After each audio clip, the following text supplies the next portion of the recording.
नमस्कार दर्शक बंधु मु गिरिजा शंकर दास आज कथा तेतिक आपण मानक स्वागत करुच्ची। आज प्रसंग रे रही भारत रत्न। भारत रत्न एत निकट जाइछि पुणी भारत रत्न कौन आज भारत रत्न प्रसंगटी उठेइचंती केंद्र बयन शिल्प मंत्री गिरिराज सिंह जे कि बिहार बेगूसराय सांसद आज तांको निर्वाचन क्षेत्र रे वर्तमान से तांकर गस्त समय सेठी आज कहिचंती जे ओडिशार पूर्वतन मुख्यमंत्री जे कि 24 वर्ष धरिकी ओडिशावासी निरवच्छिन्न सेवा करि आसिछंती ओ बिहार रो मुख्यमंत्री नीतीश कुमार को जहाँ समय कि विकास प्रक्रिया त्वरान्वित होईछि सेमानंकु भारत रत्न भली सर्वोच्च सम्मान मध्य प्रदान करा जिबा उचित। बिहार राजनीति को लक्ष्य कले नीतीश कुमार को प्रशंसा करिबारे बा नीतीश कुमार को पई भारत रत्न दाबी करिबारे बा से मत देबारे किछि नुआ कथा लागू नाही। कारण जेते बेले वर्तमान बिहार राजनीति टिके हटचमट चलीछि। किछि दिन तले तेजस्वी यादव और नीतीश कुमार को गोटे जगार देखा मिलता गोटे जगार गणमाध्यम नजर को से माने आसीथिले और सही समय देइथिबा छोटिया मंतव्य गोटे लागुला सते जेमिति पुराना सहयोगी सहित पुणी नीतीश कुमार मिसिबाकू जाउचंती ताकू नेकी जातीय राजनीति रे मध्य चर्चा हेइथला। अपर पक्षरे आमर भारत सरकार रे केंद्र राजनीति जहा जदि नीतीश कुमार ओ चंद्रबाबू नायडू को समय रे जदि मन परिवर्तन करती तेबे केंद्र सरकार को प्रति मध्य गोटे गोटे प्रश्नवाची सृष्टि हो गोटे अस्थिरता सृष्टि हो। तेणु केंद्र गणित को दृष्टि रे रखी केंद्र सरकार गणित को दृष्टि रे रखी बिहार राजनीति रे एपट देखियो दुई दिन तले तांकर जो सूरज कुंड रे बीजेपी रो जो सभा बसी थिला तांकर कर्म सम्मिलन बसी थिला सेथिरे निष्पत्ति निया गला जे 2025 नवेम्बर जो निर्वाचन हबो से ताहा एनडीए लढिबो आ नीतीश कुमार को नेतृत्व रे लढिबो। काले नीतीश कुमार सेपटे इंडी मेंट प्रति आकृष्ट हेबे बा तेजस्वी यादव सहित पुनश्च मेंट करिवे सेही आशंका रे पूर्णछेद पकेबा पाई बिहार रो जो सरकार रे थिबा 5टी घटक दल वर्तमान सहमत। जेडीयू रो नेता जेडीयू रो जे मुख्य नीतीश कुमार को नेतृत्व रे निर्वाचन लढिबा पाई आपण मान मन रखिबा उचित। बिहार रे वर्तमान जो सरकार चलीची सेठी वास्तव रे बड़ भाई होउची बीजेपी। बीजेपी पाखरे 84 टी आसन जेडीयू पाखरे अछि मात्र 48 टी आसन। तथापि कौनसी परिस्थिति रे बिहार रे नीतीश कुमार को कौनसी प्रकार असंतुष्ट न करेइबा पाई जो तांकर रणनीति से रणनीतिर अंतर्गत एबे वर्तमान गोटे वार्ता दिया गला स्पष्ट वार्ता दिया गला जे नीतीश कुमार को नेतृत्व रे आसंता विधानसभा निर्वाचन एनडीए लढिबो। एहा गला बिहार राजनीति कथा। सेति पई नीतीश कुमार को पद्मश्री दबारे किछि पद्मश्री दबा पई दाबी करिबारे किछि आश्चर्य हबार नहीं। आश्चर्य लगुची कोटा नवीन पटनायक को पाई पद्मश्री दाबी करिबा पद्मश्री प्रदान करा जिबा पाई मत व्यक्त करिबा गिरिराज सिंह। आज पर्यंत बिजु जनता दल नेता माने भी केबे स्वप्न रे भाबी नथिबे जे नवीन पटनायक को पाई आमे भारत रत्न दाबी करिबु। से माने गत किछि वर्ष धरी बिजु पटनायक को भारत रत्न मिलू केवल बीजेडी नुह विभिन्न महल मध्य बिजु पटनायक को भारत रत्न मिलू बोली दाबी करि आसुछंती। किंतु एबे जो कथाटी एबे हैला एहा समस्त को चकित कला जे ओडिशा रु नुह कि बीजेडी रु नुह बिहार रु बा केंद्र सरकार जने वरिष्ठ सहयोगी केंद्र सरकार रे वरिष्ठ केंद्र मंत्री गिरिराज सिंह आज दाबी करिसंती बा मत प्रकाश करिसंती जे नवीन पटनायक को मध्य तांकर जो निरवच्छिन्न सेवा पाई ओडिशार भारत रत्न मिलू। नवीन पटनायक बा बिजू जनता दल निर्वाचन रे विपर्ययर सम्मुखीन होला परे बा नवीन पटनायक सरकार विरुद्ध रे मध्य निर्वाचन पूर्व भारतीय जनता पार्टी एक कलंकित सरकार दुर्नीतिग्रस्त सरकार सरकार विरुद्ध रे अभियोग करी आसुथिले आउ एबे मध्य राज्य बीजेपी नवीन पटनायक शासन को कलंकित शासन दुर्नीतिग्रस्त शासन बोली कही आसुची। आज जहा असुविधा होउची विगत सरकार रो विफलता पाई सबु बेले दायी करी आसुची भारतीय जनता पार्टी। तेणु वर्तमान जेते बेले राज्य बीजेपी और राज्य सरकार बीजेपी सरकार नवीन पटनायक को दायी करी आसुचंती नवीन पटनायक शासन काल को दायी करी आसुचंती सेही समय रे केंद्र मंत्री गिरिराज सिंह ये जो बयान ये जो मंतव्य निश्चित भाव रे राज्य बीजेपी को टिकिए अड़ुआरे पकेब। जो माने कहउछंती नवीन सरकार दुर्नीतिग्रस्त सरकार थिला नवीन सरकार ओडिशार विकास बदल रे विनाश करिछि बोली जो मान अभियोग करुथिले सेही दलर केंद्र सरकार रे मंत्री थिबा गिरिराज सिंह कहउछंती 24 वर्ष धरी जो निरवच्छिन्न सेवा करिसंती ओडिशावासींकर नवीन पटनायक तांकू भारत रत्न मिलिबा उचित। गिरिराज सिंह केबे कोन मनुरु कथा कहिथिबे कि गिरिराज सिंह ए वक्तव्य कोन निजस्व वक्तव्य होइथिबो कि तांको भली जने चतुर धुरीण राजनेता केबे एभली हल्का मंतव्य देबे नाही केंद्र सरकारंकर बा केंद्रीय नेतृवृंद को बिना सबुज संकेत रे केबे भी देबे नाही कारण केंद्र सरकार रे इते बड़ जने अभिज्ञ मंत्री केबे भी नीतीश कुमार को संतुष्ट करिया पे कहि पारले भिन्न कथा कारण सेठी राजनीति आवश्यकता करूची नीतीश सहयोगी सहयोग नीतीश सहायता आवश्यक केंद्र सरकार तिष्ठी रहिबा पाई चंद्रबाबू नायडू को सहायता आवश्यक केंद्र सरकार तिष्ठी रहिबा पाई तो नीतीश कुमार को भारत रत्न मिलिबा पाई दाबी करिबा तांको माने एथिरे आश्चर्यर कथा किछि नुह किंतु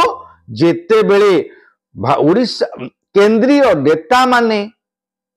नरेंद्र मोदी प्रधानमंत्री मध्य आसिकरी केंद्र राज्य सरकार को समालोचना करिक निर्वाचन समय जाइतिले अमित शाह स्वराष्ट्र मंत्री मध्य आसिकरी समालोचना करिक जाइतिले जेपी नड्डा मध्य जे कि सभापति सीए समालोचना करथिले आम केंद्र मंत्री और केंद्र विभिन्न राज्यर मुख्यमंत्री माने मध्य आसिकी समालोचना करिक जाइतिले एबे सेही नवीन पटनायक एबे मध्य सरकार को आसिला परे जेते बेले बा जो प्रसंग रे राज्य सरकार को ऊपर को कोनोसी अंगुली निर्देश होउची सबु समय रे विगत सरकार रो विफलता को दायी करी राज्य सरकार अभियोग करी आछथि। एभली परिस्थिति रे भारतीय जनता पार्टी रो केंद्रीय केंद्र सरकार जने वरिष्ठ मंत्री बयन शिल्प मंत्री गिरिराज सिंह नवीन पटनायक भूयसी प्रशंसा करने निश्चित भाव में किए ग्रहण करंतु न करंतु भारतीय जनता पार्टी को राज्य शाखा को टिके अड़ुआरे पकेबा को जाउछि। एहा जे केवल अड़ुआरे पकेबा पे जाउछंती ता नुहे नवीन पटनायक सहित केंद्रीय नेता मानकर बुझामणा गोटे भल अछि बोली मध्य गोटे वार्ता एथरु गला। बिजू जनता दल जो माने शीर्ष नेता अछंती सेमानंक सहित भारतीय जनता पार्टी रो केंद्रीय नेतांकर मध्य उत्तम संपर्क अछि बोली मध्य गोटे चर्चा सेमानंक गुड लिस्ट रे नवीन पटनायक अछंती बोली गोटे वार्ता मध्य करा गला दिया गला कारण गिरिराज सिंह चाहिकिरी ମନକୁ ଏଭଳି ମନ୍ତବ୍ୟ ଦେଇପାରି ନଥିବେ। ଏଥିପାଇଁ ନିହାତି ଭାବରେ କିଛି ଗୋଟେ ସବୁଜ ସଂକେତ ସେ ପାଇଥିବେ। ଏହା ନିଜସ୍ୱ ମନ୍ତବ୍ୟ କହିକିରି କଥାଟାକୁ ଏଡା ଯାଇ ପାରିବ ନାହିଁ। ଦେଖାଯାଉ ରାଜ୍ୟ ବିଜେପି ଏ ସମ୍ପର୍କରେ ତାଙ୍କର କଣ ମତ ଦଉଛନ୍ତି। କିନ୍ତୁ ନିହାତି ଭାବରେ गिरिराज सिंहଙ୍କର जो माने गिरिराज सिंहଙ୍କର ଏଇ ମନ୍ତବ୍ୟ ରାଜ୍ୟ ବିଜେପି ନେତା ମାନଙ୍କୁ ଟିକେ ନିହାତି ଭାବରେ ବ୍ୟାକଫୁଟ ରେ ରଖିବ। 2000-2009 ମସିହା ପର୍ଯ୍ୟନ୍ତ ଭାରତୀୟ ଜନତା ପାର୍ଟି ବିଜୁ ଜନତା ଦଳ ସହିତ ମିଶି ସରକାର ଗଠନ କରିଥିଲେ। 2009 ରେ ମେଣ୍ଟ ଭାଙ୍ଗିବା ପରେ ବିଜୁ ଜନତା ଦଳ ପାଇଁ ପ୍ରମୁଖ ପ୍ରତିଦ୍ୱନ୍ଦ୍ୱୀ ଭାବେ ଯଦିଓ କଂଗ୍ରେସ 2009 ମସିହାରେ ବିଜୁ ଜନତା ଦଳର ପ୍ରମୁଖ ପ୍ରତିଦ୍ୱନ୍ଦ୍ୱୀ ଥିଲା, କିନ୍ତୁ 2014 ପରଠାରୁ ଭାରତୀୟ ଜନତା ପାର୍ଟି ବିଜୁ ଜନତା ଦଳର ମୁଖ୍ୟ ପ୍ରତିଦ୍ୱନ୍ଦ୍ୱୀ ଭାବେ ଆବିର୍ଭାବ ହେଇକି ଅଛି।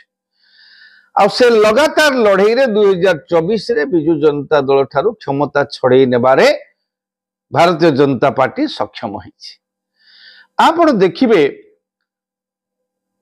ସେପଟେ ରାଜ୍ୟ ସରକାର ବର୍ତ୍ତମାନ जो मोहन माझी सरकार रही डबल इंजिन सरकार प्रतिष्ठा हेबा परे नवीन बाबू 24 वर्षर सरकार को कुशासन आख्या दे चली निजे मुख्यमंत्री मोहन माझी विभिन्न सभा समिति रे मुख्यमंत्री को परोक्ष सरकार को गाली करुँच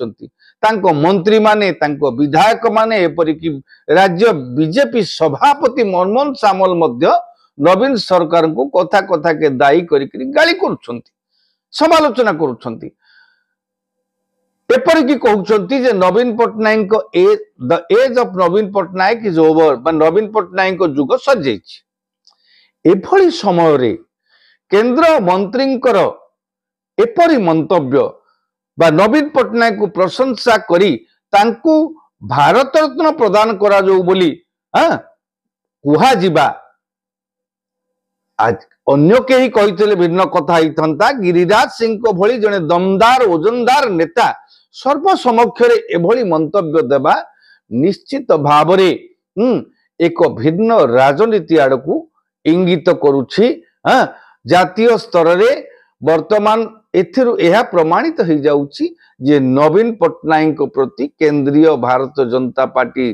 केंद्रीय नेतांकर बा शीर्ष नेतांकर उत्तम भाव रही। जो बीजेडी बीजेपी संपर्क को लेकर लगातार भाव में अभियोग आसूला बीजेडी बीजेपी भितर भितर राज्य संगठन कथा भिन्न किंतु जातीय शीर्ष नेता और बिजु जनता दल शीर्ष नेता भितर उत्तम बुझामणा रही आसी बोली गोटे समय मेंट चर्चा होता बोली जो धारणा सृष्टि करा जाइछि सेटा एबे गिरिराज सिंह मंतव्य पर चर्चा को खोराक जोगे जी जहा कहतु निर्वाचन रे हारी जाइथिले मध्य नवीन बाबू को प्रति राज्य भितर और राज्य बाहर लोकंकर सम्मान यथेष्ट रही। राज्यवासी भितर नवीन बाबू को प्रति गोटे स्वतंत्र भावना आज भी रही। आम अस्वीकार करिपारंती केही तांकू दलमत निर्विशेष दलमत भावना रखिकी अस्वीकार करिपारंती किंतु नवीन बाबू पाई नवीन बाबू को प्रति गोटे आज भी किछि लोकंक भितरे गोटे धारणा रही। एते वर्षर सरकार थिले निहाती भाव रहिबो राज्य भितरे और राज्य बाहर मध्य तांको प्रति यथेष्ट सम्मान रही। खुद प्रधानमंत्री नरेंद्र मोदी नवीन बाबू को मध्य यथेष्ट आदर करती बा सम्मान करती। अतीत जेते बेले भी जेते थर भी प्रधानमंत्री ओडिशा आसी आपण निर्वाचन किछि मास पूर्वरु जाजपुर सभा पर्यंत मध्य नवीन बाबूंकर प्रशंसा रे भूरी भूरी प्रशंसा करिसेंती। प्रधानमंत्री अमित शाह मध्य प्रशंसा करिसेंती जी जेते बेले आसी नवीन बाबूंकर प्रशंसा करिसेंती किंतु निर्वाचनी रणनीति हिसाब रे हुई तो परस्पर को कई प्रधानमंत्री समालोचना कले स्वराष्ट्र मंत्री समालोचना कले भिन्न समालोचना करिसेंती राजनैतिर सेटा युद्ध भितर कथा युद्ध समय किए केमिति काहा उपरे प्रहार करिवो सेटा तो भिन्न कथा किंतु ता पूर्वरु एवं निर्वाचन पराजय परे मध्य आपण माने देखिथिबे जो शपथ ग्रहण समारोह रे जो भली भाबरे नवीन बाबू मंच ऊपर को गला बेले केंद्र मंत्री खुद माने निजे प्रधानमंत्री गृह मंत्री प्रतिरक्षा मंत्री आम शिक्षा मंत्री धर्मेंद्र प्रधान बाबू समस्ते जो नेता माने जो भली भाबरे तांकु सम्मान प्रदर्शन कले सेथिरु प्रमाणित होइथिला एटा निहाती भाबरे प्रधानमंत्री केंद्र मंत्री मानकर सौजन्य अस्वीकार करिबा नाही किंतु एभली सौजन्य पाइबा पाई सौजन्य पाइबार पाई गोटे लोक हकदार हबा उचित सेतिकर हकदार नवीन पटनायक हेतिबा जोगु तांकु समस्त राजनेता जो माने मंच रे उपस्थित थिले समस्त तांकु यथेष्ट सम्मान देकरी मंच ऊपर को पाछुटी नैथिले तेणु एथिरु स्पष्ट जे नवीन बाबू पराजित होइथिले मध्य आज भी राज्य राजनीति रे तांकर दबदबा रहिछि जातीय राजनीति रे तांकर गुरुत्व रहिछि तेणु एहाकू आउ एहा प्रमाणित होउछि आज खोद गिरिराज सिंह को भली जने ओजनदार मंत्री मंतव्यरु जे नवीन बाबू दीर्घ 24 वर्ष धरी ओडिशार सेवा करिथिबा नवीन बाबू को मध्य भारत रत्न प्रदान करा जिबा उचित एटा सुनिबा परे बिजु जनता दल तलतलिया नेता माने निश्चित जो बिजु जनता दल बहु नेता निश्चित भाव में आश्चर्य होइथिबे केंद्र बीजेपी रणनीति को बा केंद्र बीजेपी वक्तव्यर गूढ़ रहस्य को आज बुझीबा पाई बोधे राति सारा बसिकी भाविबे कौन एमिति मंतव्य देले काहेकि एमिति मंतव्य देले गिरिराज सिंह तेरे वर्तमान ए जो मंतव्यटी देई देइछंती गिरिराज सिंह ताकू नै चर्चा जोर धरिछि आगु को मध्य से चर्चा जोर धरिबो आउ एहा सत्य जे भारतीय जनता पार्टी केंद्र मंत्री गिरिराज सिंह कर जदि एटा व्यक्तिगत मंत गिरिराज सिंह को हेतिबो ताहाले केंद्र सरकार कर प्रहार तांको ऊपर पड़ी पारे नाई जदि एहा केंद्र नेता मानकर समर्थित मत बा केंद्र नेता मानकर सबुज संकेत थिबा मत हेतिबो तेबे ओडिशा बीजेपी निहाती भाबरे टिके बैकफुट रे रहिबो कथा तेतिकी रे आज एतिकी नमस्कार।